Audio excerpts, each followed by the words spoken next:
Hi, folks. Hi, folks. You're with Tacitus today, your pushback channel, and thank you for joining this audio, radio, no pictures live stream. In this essay, I'd like to talk about the problems that all Western governments have at the moment of recruiting enough people to join the military. Now, it could be any of the military services, the Army, Navy, Air Force. They're falling short in all areas. And the more elite the unit that they're attempting to, the apex of the Navy SEALs, for example, the more trouble they have in attracting people to take up the colours, as it were. Now, this is again not unique to just Australia or just America. This is all across the Western world. So in every Western white nation, or hitherto white nation, where there never used to be a problem recruiting ever. It was pretty easy. You could typically fill all your positions, even in warfare, with volunteering, or most of them. But this is in peacetime. There's no conscription. People are, and people, lower wage people, would find the army quite well paid. They clothe you and feed you, and you can learn a trade, or you can go to school. So college, so there are numerous. So if you're a lower wage person with maybe you didn't finish high school or something, or you got an ordinary type, you didn't graduate to a decent university, the armed services can give you a lot of opportunities that you otherwise, if you wandered around in civilian life, you wouldn't get. So I think there's a lot of attractions, certainly as I look at a lot of it, but still, in spite of that, they're having trouble getting people into the army. Now, there are two reasons for this, I guess. There are not many people putting their hand up and saying, hey, I want the job. But on top of that, the sort of people that are applying are in such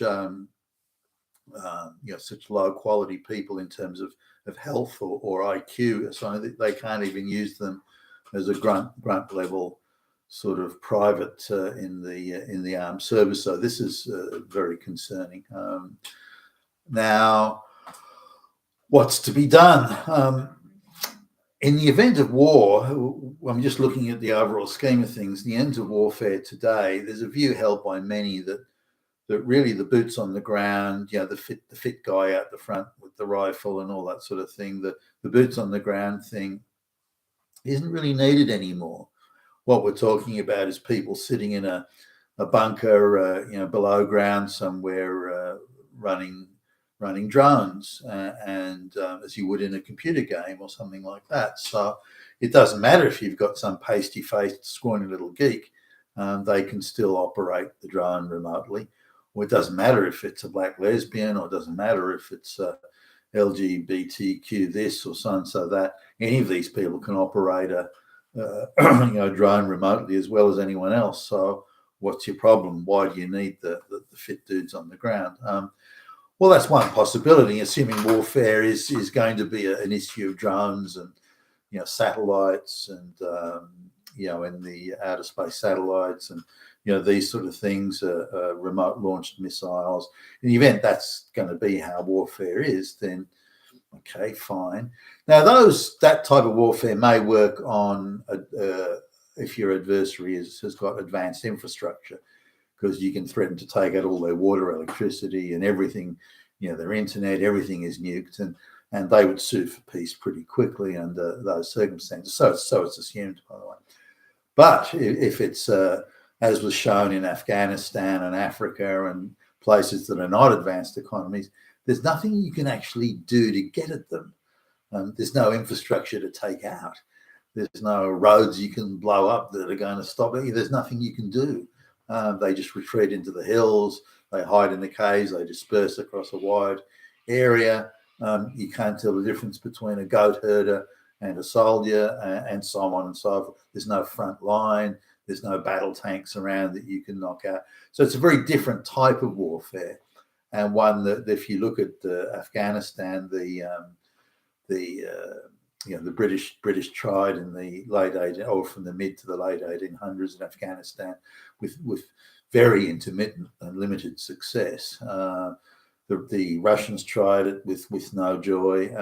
The Americans were there for 20 years, still couldn't do it. The minute the Americans were out the door, they reverted straight back to Islamic fundamentalism. The second the Americans were gone, they reverted back to Islamic fundamentalism. So this idea that you can win wars with drones and so on are only applicable under certain circumstances. Boots on the ground and things like that still will play a role. Exactly what role in the overall tactical strategy of things, and that's a little bit harder to say, because there is a lot of evolution in warfare. Drones, lethal drones being among them. Would that be decisive in certain circumstances? I don't know. As quickly as drones are being developed, which lethal force, there's anti-drone technology being developed. So if you're able to neutralize all the other guys' drones, the only thing left is to put boots on the ground, unless you nuke the whole place or something. Well, then what can you do with it? It's then useless to you as well if you go down that path. So what is warfare going to look like? Now, the more you move away from the boots on the ground, the more you move away from the fit guys and that sort of thing, and the more you go to the pasty-faced punk or the angry lesbian in the bunker running the drones. But the more drones are going to be of limited effectiveness, given many of them can be neutralized, then boots on the ground come back to being an issue. So I don't think boots on the ground is going to go away. So then we come to the stage of, well, who's going to fight? Now, in the days of nationalism and belief in your country, belief in your society, belief in your government, belief in your institutions, these sorts of things, it wasn't that hard to get people that would fight for the country.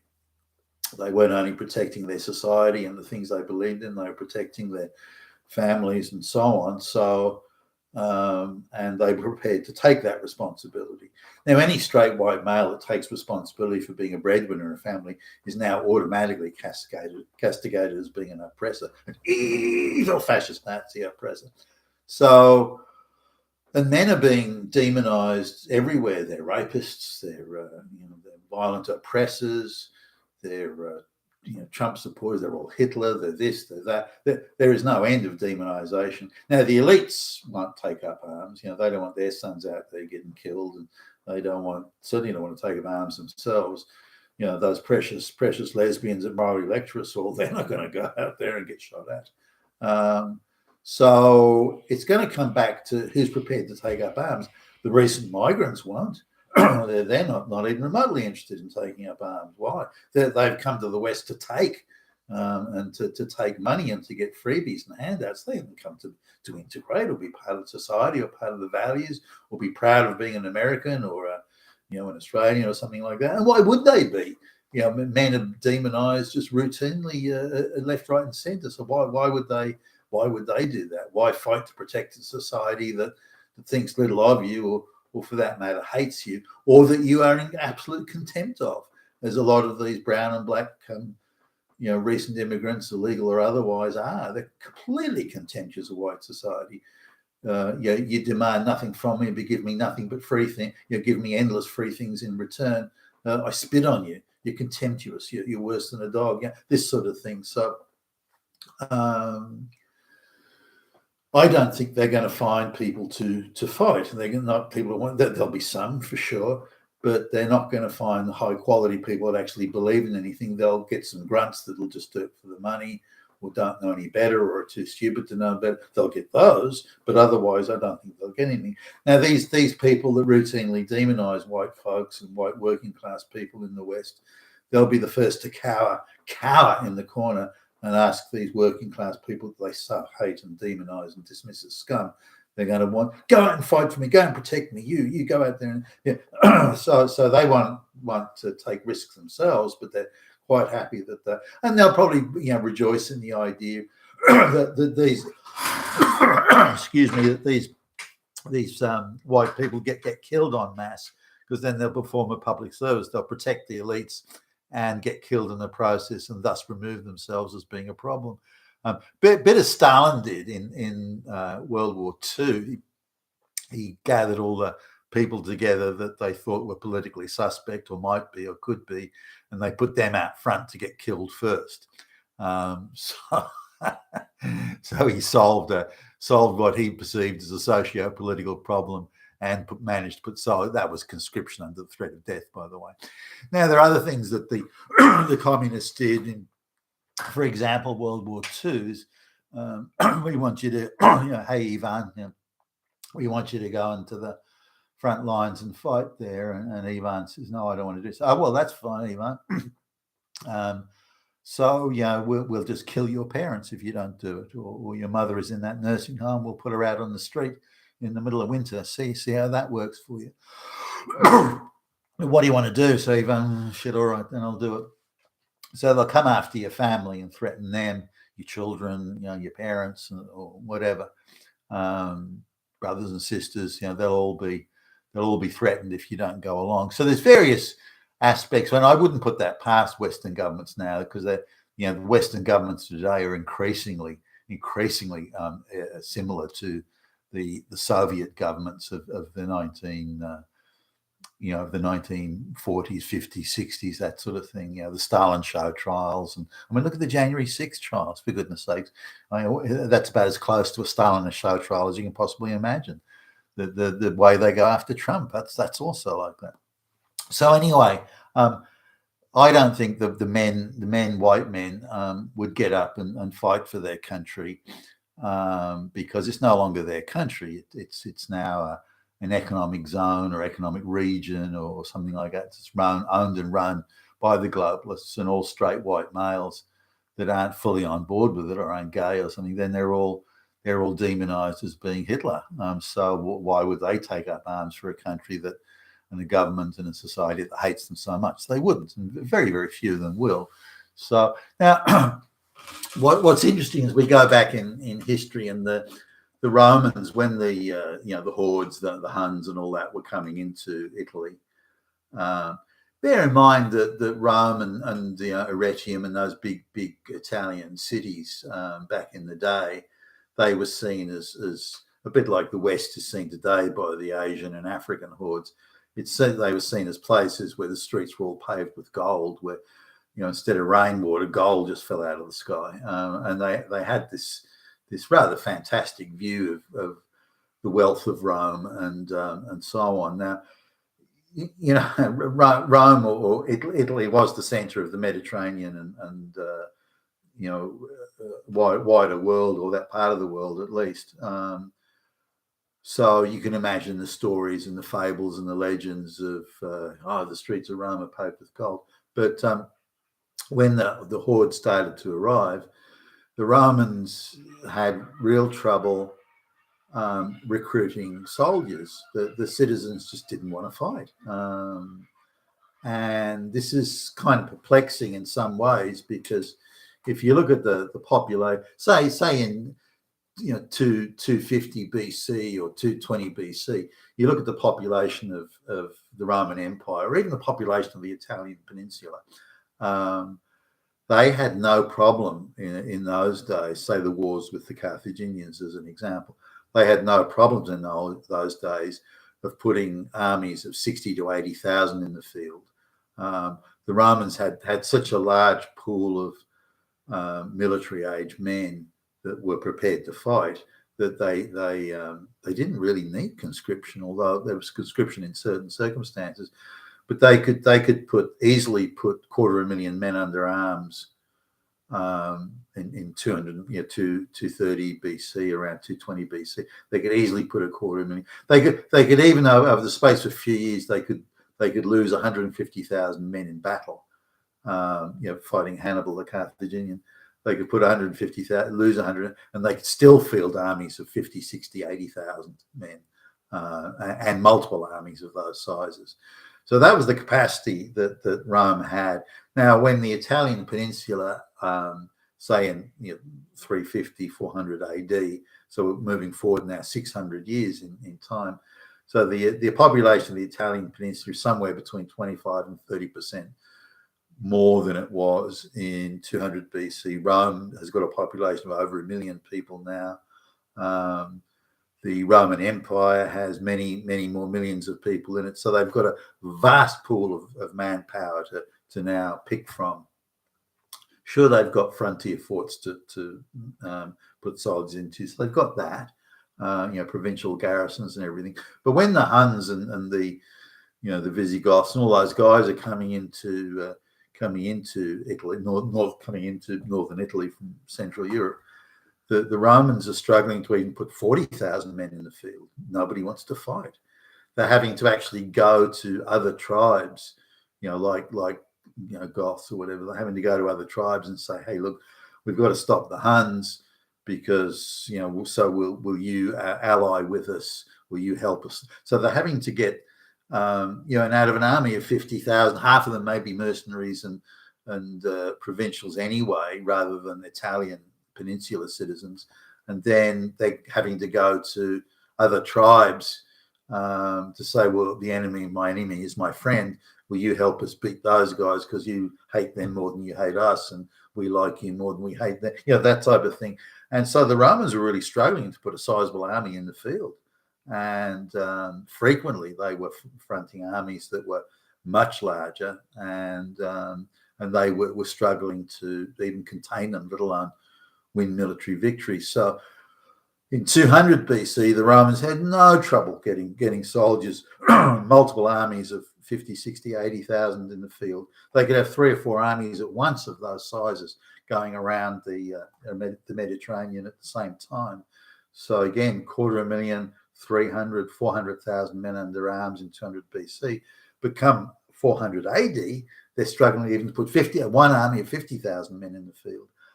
Nobody wants to fight. No one's interested in it. Everyone's able to claim some sort of bullshit exemption. They've also got, because there are so many foreign citizens around, they've granted citizenship to so many people. And these people aren't, hey, we've only come to Rome to take the money. We're not, because it's the economic center of the Mediterranean. We're not here to fucking take risks or put our ass on the line. And why would we? Why should we?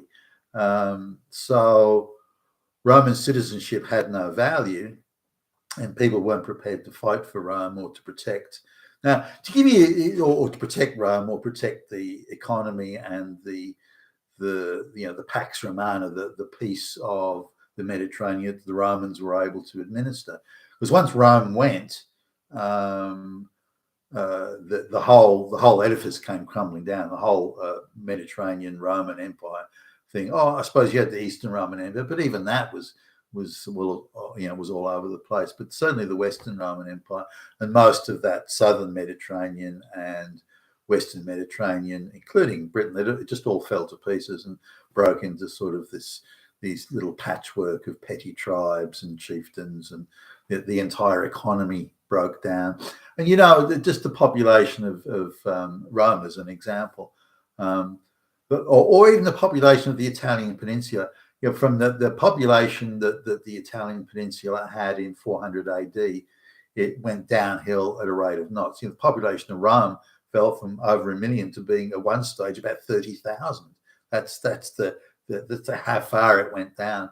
And the population of the Italian peninsula from 400 AD started to decline. Yeah, and some of this was plagues, but primarily people just moving away.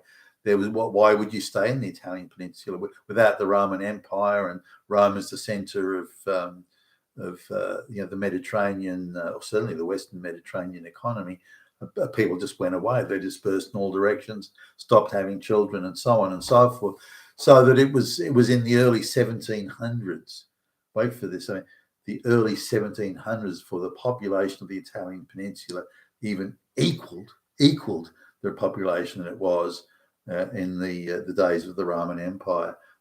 That's so you're looking at 1,300 plus years of decline before the population even leveled out as to what it was in 400 AD in the Italian peninsula. That's insane. Now, I don't know whether we're looking for that sort of thing in the West, because the reason the West is drawing in vast numbers of people, the reason people want to live here, the reason people want to come here, the reason people want to stay, to be in the West and to work for its success, to serve in the armed forces, is that because they believe in it. The economy is rich.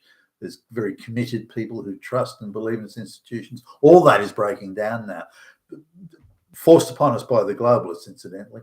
All that is breaking down now, and the chances of an economic zone where a 0.1% elite can get very, very rich, or the whole thing, as it did in the Roman days of post-Roman Empire, the whole thing just spirals out of control. So no one's making a buck anymore, and it all goes to shit. Then that's equal. In fact, I would argue that's a greater likelihood. So until you get people that believe in the society and want to support it and protect it and defend it and prepared to put their lives on the line and put their time and effort into it, unless you have a body of citizens prepared to do that, then you have nothing. And I think that's where we're heading right now. You've been with Tacitus today, your Pushback channel. Thank you for listening.